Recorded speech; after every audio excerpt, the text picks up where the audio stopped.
So at this point, we're continuing to get these live updates, but I want to now bring into the conversation another part of this conversation is Behnam Ben Taleblu. He's for the Foundation of Defense of Democracies. Thank you so much for being with us this afternoon. I have to first start.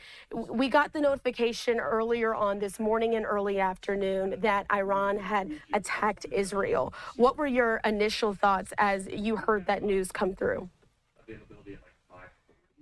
Well, it's a pleasure to be with you.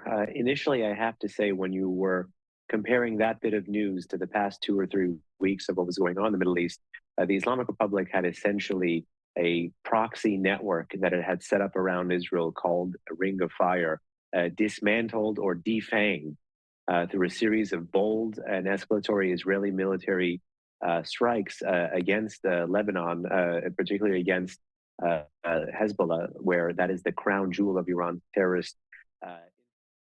in the region. And the conventional wisdom was that the regime would not respond because it would pave the pathway for a stronger and harsher Israeli military response to the patron of Hezbollah, which is the government of the Islamic Republic itself. But it seems that that is now come and gone, and the Islamic Republic has literally doubled the ballistic missile barrage that it had sent towards Israel in April. At that time, there was between 100 and 120 ballistic missiles fired at Israel. That marked a historic first in the otherwise shadow war between Iran and Israel, where the Islamic Republic stepped out from the shadows and launched conventional projectiles publicly and overtly from its own territory. It has now done so again. I certainly think an Israeli military response is coming, and it's highly likely that it'll be public, unlike the last one, which the Israelis did not take credit for, and that happened on April 19th. So in short, the Islamic Republic clearly felt the need to rebuild its deterrence, and the Islamic Republic clearly felt undeterred by that which may come, either from the US or from Israel. And that speaks to a much larger problem and shortcoming that exists in US policy right now, which is noticeably absent as Israel and Iran are locking horns. Absolutely. We just heard there from that update with the Pentagon. They were saying that this attack was twice in size, larger than the one that happened earlier this year in April. Can you sort of speak to why Iran decided to kick up the notches and where this sort of goes from here with them escalating in these attacks? Well, here, sometimes the simplest explanation can be the most likely. And if 100 wasn't enough the last go around, then perhaps 200.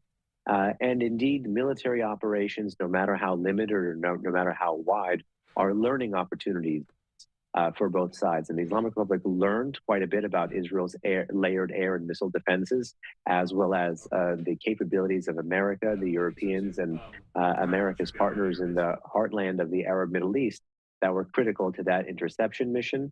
And the Islamic Republic was likely looking to overwhelm some of these capabilities. And that's where the old saying comes in, where quantity has a quality of its own. So if 100 wasn't sufficient, then perhaps 200. You have seen some videos of missile bodies falling in Israel. You've seen videos on social media of fuselages falling short of that. There are warheads separating, coming down over Israeli territory. Thankfully, a lot of the grandiose and hyperbolic claims made in Iranian media can even be disproven by a few simple social media searches about, again, the very limited military efficacy of this strike. I wouldn't call it a political flop, but it certainly was a handicapped move. And this is the Islamic Republic learning and fighting as it always does, which is death by 1,000 cuts. And it's very interesting that you brought that up because, of course, Iran also spoke out and said that they did send pre-warning to the U.S. and Israel. But as we were listening to these U.S. officials, they said there was no warning sent to them from Iran. This was their intelligence telling them that this attack was imminent. What do you think about this? And why is Iran putting out certain statements on social media and even through their official channels and their media to talk about what happened here today? Well, even one further than that, you've had some Western outlets amplify those comments and claims on social media, talking about, in essence, an Iranian heads up or a warning about the nature and the scale and the scope of the military action. And here I have to say it's critical that when you compare the lead time that the Islamic Republic gave the world last go around, which was about I think, 10 days, 10 or 12 days. The Islamic Republic gave, even if you believe those stories, about 2 to 4 hours